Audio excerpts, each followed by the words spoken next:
অতিরিক্ত প্রোটিনই ডাকছে prostate cancer. আপনার রোজের মেনুতে এই খাবার রোজ অতিরিক্ত পরিমাণে রাখছেন না তো? যদি রেখে থাকেন তবে আজই সতর্ক হন। সুস্বাস্থ্যের অনুষ্ঠান শুধুমাত্র আপনাকে সুস্থ দেখার জন্য।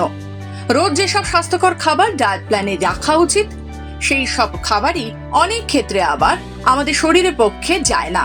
যেমন অতিরিক্ত প্রোটিন, যা প্রস্টেট ক্যান্সারের ঝুঁকি প্রায় 70% পর্যন্ত বাড়িয়ে দিতে পারে। শরীর সুস্থ রাখার জন্য খাদ্যাভ্যাস অত্যন্ত গুরুত্বপূর্ণ।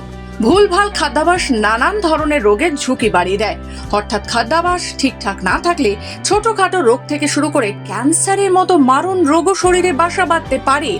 তাই সবারই উচিত রুটিন মেনে স্বাস্থ্যকর খাবার দাবার খাওয়া, খাদ্যাভ্যাসে তারতম্য বজায় রাখা।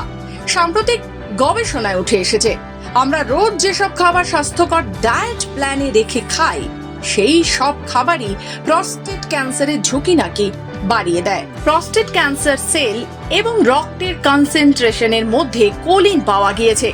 কোলিন অত্যন্ত প্রয়োজনীয় নিউট্রিয়েন্ট, যা কোষের ওপরের পর্দা বা আস্তরণের গঠন ঠিকঠাক রাখতে গুরুত্বপূর্ণ ভূমিকা পালন করে।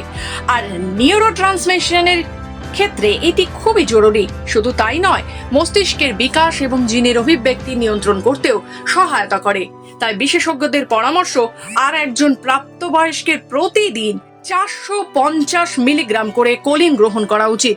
একটি ডিমে 150 গ্রামেরও কম কোলিন থাকে। তাই স্বাস্থ্যকর ডায়েটে থাকবে মাংস ও ডিমের মতো খাদ্য, তবে সবটাই সীমিত পরিমাণে খেতে হবে। আমরা প্রায় সকলেই জানি যে বিশ্বের প্রায় প্রত্যেক দেশেই ডিম অত্যন্ত জনপ্রিয় এবং প্রধান খাদ্য হিসেবে গণ্য হয়। ডিম কোলিন সমৃদ্ধ খাবার। শুধু ডিম নয়, মাংস এবং দুগ্ধজাত খাবারও প্রোটিনের দারুণ উৎস। তবে একজন প্রাপ্তবয়স্ক পুরুষের দিনে 500 মিলিগ্রামের বেশি কোলিন গ্রহণ করা ঠিক নয়। আর প্রাপ্তবয়স্ক মহিলাদের ক্ষেত্রে প্রতিদিন 424 মিলিগ্রামের মতো কোলিন গ্রহণ করার পরামর্শ দিচ্ছেন বিশেষজ্ঞরা। যেসব রোগে প্রস্টেট ক্যান্সারে আক্রান্ত, প্রথমেই তাদের দেহের কোলিনের মাত্রা পরীক্ষা করে দেখা হয়ে থাকে। শুধু তাই নয়, রোগী অতীতে কেমন জীবনযাপন করে এসেছেন সেটাও যাচাই করে দেখা হয়। অর্থাৎ তাদের খাদ্যাভ্যাস এবং তারা কতটা কর্মক্ষম ছিলেন, শারীরিক কসরত কতটা করতেন, সেই বিষয়গুলো খতিয়ে দেখেন চিকিৎসকেরা। ক্যান্সারের ঝুঁকির জন্য একটা নির্দিষ্ট কোনো খাবারকে দায়ী করা যায় না।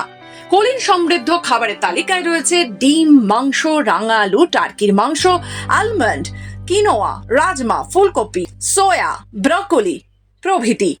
এই খাবারগুলি আমাদের শরীরে আবার নানানভাবে উপকারে লাগে। ডিম কোলিনের সব থেকে ভালো উৎস।